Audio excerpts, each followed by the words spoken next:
असांजे चैनल सिंधी इल्मिस्तान ते तव्हांजो भलीकार। अॼु असीं हिकु शानदार ऐं हैरत अंगेज़ सफ़र ते निकिरी रहिया आहियूं। हीउ सफ़र आहे खला जी वॾी ऐं हसीन दुनिया ॾांहुं। अॼु असीं शमसी निज़ाम बाबति ॼाणींदासीं। हीउ हिकु वॾो खलाई ख़ानदान आहे जंहिंजो मर्कज़ आहे सिज।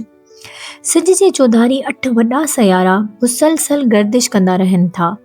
इहे सभु सयारा पंहिंजे पंहिंजे रस्ते ते घुमंदा आहिनि जंहिंखे मदार चयो वेंदो आहे। इहे सभु गॾिजी शमसी निज़ाम ठाहिनि था।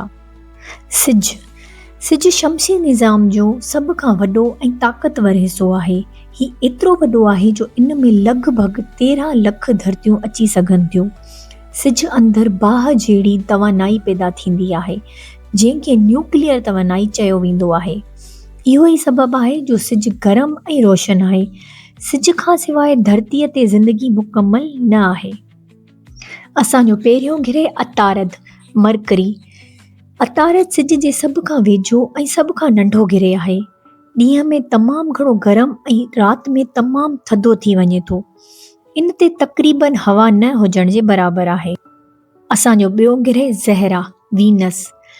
ज़हरा आसमान में शाम जो हिकु चमकंदड़ तारे वांगुरु ॾिसण में अचे थो। इन जो मौसम तमामु गरम आहे पर ॾिसण में वॾो ख़ूबसूरत लॻे थो। इन जे मथां छिरे ते तेज़ाब जहिड़ा बादल आहिनि। धरती अर्थ असांजो ख़ूबसूरत घर। असांजो धरती गिरह सॼे शमसी निज़ाम में वाहिद गिरह आहे जंहिं ते पाणी हवा ऐं ज़िंदगी मौजूदु आहे। धरती पंहिंजे महवर ते 24 कलाकनि में फिरे थी जंहिंसां ॾींहुं ऐं राति थियनि था। धरती नीरी ऐं साए रंग जी ॾिसण में अचे थी छो त हिते समूड वण हवा सभु कुझु मौजूदु आहे। इहो असां लाइ हिकु वॾी नेमत आहे। मार्स मुरीख़ खे ॻाढ़ो सयारो चयो वञे थो छो त इहो ॻाढ़ी मिटीअ सां भरियल आहे। इहो धरतीअ खां थोरो नंढो आहे पर हैरानी जी ॻाल्हि आहे त हिते बि जबल आहिनि ऐं कॾहिं कॾहिं बर्फ़ बि मिले थी। जुपिटर मुश्तरी सभ खां वॾो गिरह। जुपिटर सोलर सिस्टम जो बादशाह आहे। हीउ एतिरो वॾो आहे जो इन में हज़ारे धरतियूं अची वञनि थियूं। जेतोणीकि जुपिटर ते ज़मीन वांगुरु ज़िंदगी नथी थी सघे पर इन जा वॾा वॾा तूफ़ान बिजलियूं ऐं गैस जा दड़ा ॾाढा दिलचस्प आहिनि। सैटर्न ज़हल पंहिंजी ख़ूबसूरत हल्कनि करे मशहूरु आहे। इहे हल्का बर्फ़ ऐं पथरनि सां ठहियल आहिनि। ज़हल तमामु हल्को गिरह आहे एतिरो हल्को जो पाणी ते तरी सघे थो। यूरेनस सिज खां तमामु परे आहे। हीउ हल्के नीरे रंग जो सयारो आहे।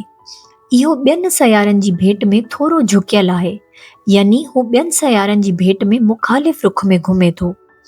हिते तमामु सख़्तु सर्दी हूंदी आहे। नेपच्यून सभ खां परे। नेपच्यून सिज खां एतिरो परे आहे जो सिज जी रोशनी उते पहुचंदे ई ॾाढी कमज़ोर थी वञे थी। इहो थधो नीरो ऐं तेज़ हवाउनि सां भरियल आहे। आख़िर में प्लूटो दरअसल हिकु मुकमल गिरह न आहे बल्कि हिकु नंढो गिरह आहे जंहिंखे डार्क प्लैनेट चयो वेंदो आहे। बसि ॿारियो असांजो खलाई सफ़र हिते ख़तमु थियो। असांजो शमसी निज़ाम ॾाढो ख़ूबसूरत ऐं हैरान कंदड़ आहे। हर सयारो मुनफ़रिद ऐं ख़ासि आहे। हाणे इजाज़त ॾियो, वरी मिलूं था के नए सफ़र ते। दुआउनि में यादि रखिजो।